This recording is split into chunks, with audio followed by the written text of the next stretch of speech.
Thought this Darksaber was pretty cool. And then I saw this. What's up everyone, I'm Josiah, aka Joby-Wan Kenobi. I could bring you in warm, or I could bring you in cold. Today I'm reviewing the Black Series Force FX Elite Mandalorian Darksaber. A brief and concise title. Is it heavy, like in The Mandalorian? Or was that the Book of Boba Fett? Is it screen accurate? Is it worth the enormous price tag in 2025? And do you in fact become the ruler of Mandalore if you buy this? I'm gonna answer all those questions and more for you, so let's hop to it. If you enjoyed this video today, please hit the like button. It goes a long way for small YouTubers like me.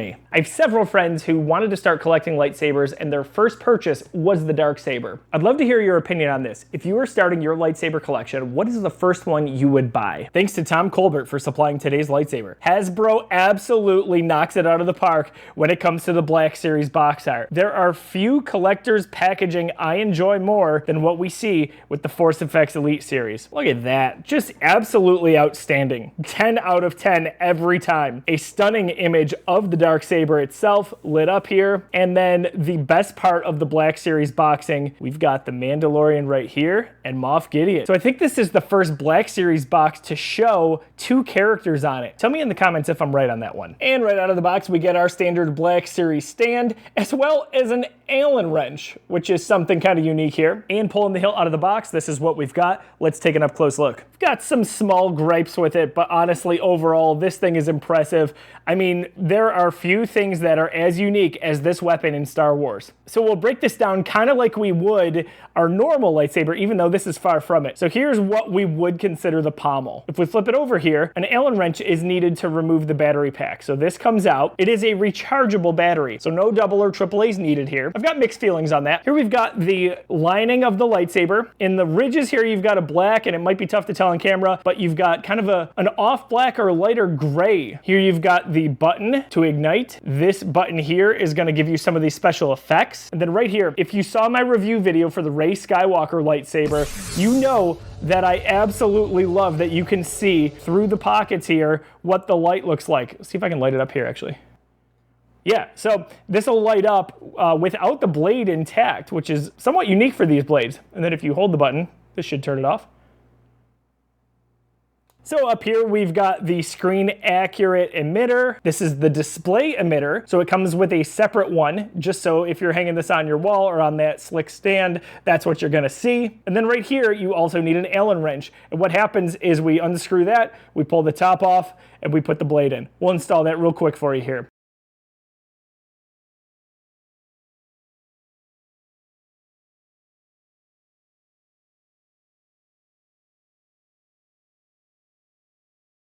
Last thing I wanted to mention on the hilt, I don't love that these are not black. Now you could just spray paint these, that's fine. I don't know how I feel about actually doing that, but that is definitely not screen accurate. Now, before we ignite this, just a little bit of background on the Darksaber. Thanks to my handy dandy lightsaber book, link in the description below. Forged 1,000 years ago by Tar Vizsla, the first Mandalorian to become a Jedi Knight, the Darksaber is a one-of-a-kind artifact that serves as a symbol of authority. According to tradition, whoever wields the Darksaber is the rightful ruler of the Mandalorian people. See? I told you. The Darksaber goes from Pre Vizsla to Darth Maul to Sabine Wren to Bo-Katan to Moff Gideon to the Mandalorian, and then back to Bo-Katan again. And if you've made it this far in the video, thank you so much. Please hit the subscribe button. It tells YouTube I make good content. All right, it's time to ignite this thing in 3, 2, 1.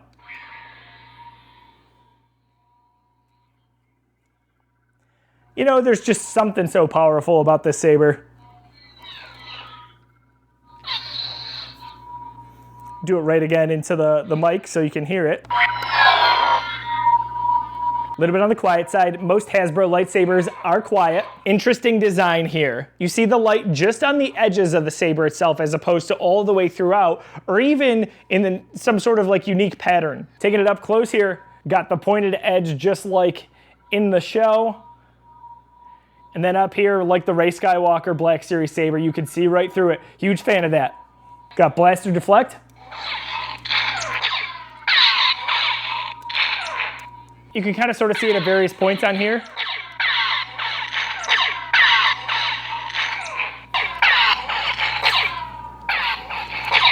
We've got our tip drag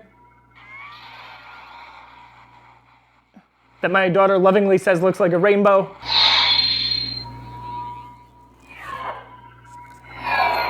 Hasbro lightsabers get a bad rep for not being sensitive. I think this one's okay. It's about average. It's a retail lightsaber, so it's not gonna give you the full smooth swing effect. It's slow, it's a little behind.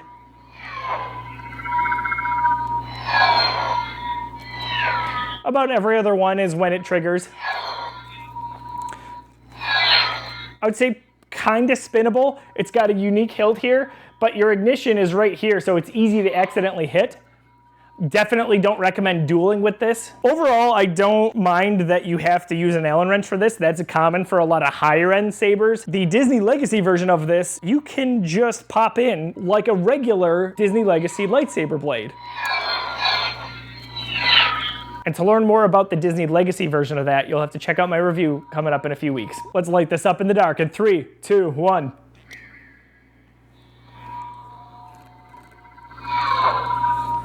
So you got your speaker right here.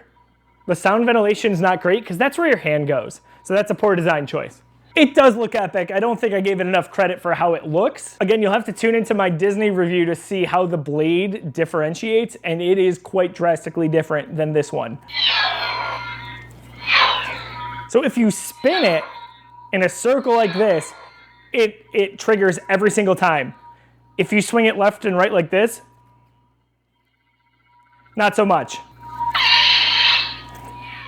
Cool clash effect noises. I think we've got 2 or 3 there. Now, this is a notoriously heavy lightsaber in the lore of Star Wars, so you shouldn't be able to swing this around like Obi-Wan Kenobi and Darth Maul. We'll get it up close to that. That looks really sick in the dark. It is a little bit glitchy in terms of this effect going away. Like, I had this on the charger earlier, and this was on the entire time. You can hold down the button, and sometimes it goes away, and sometimes it doesn't. Overall, obviously one of the most unique sabers that you could have in your entire collection.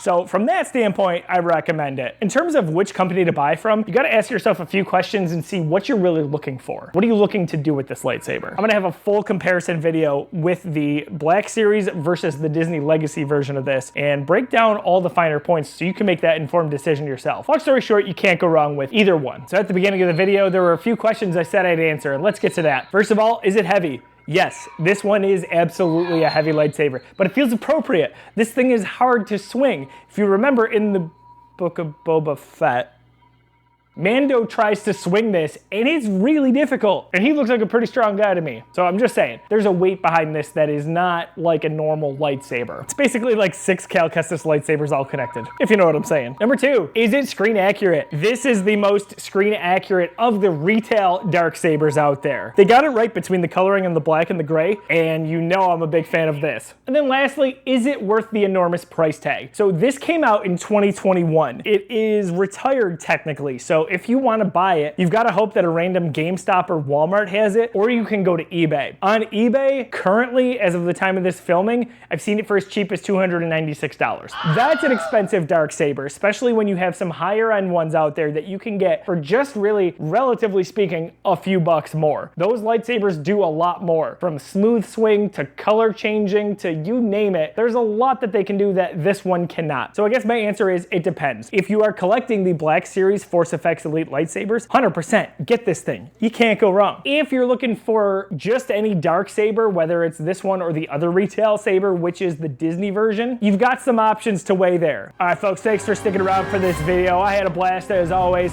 Be sure to like and subscribe, and don't forget, trust only in the Force.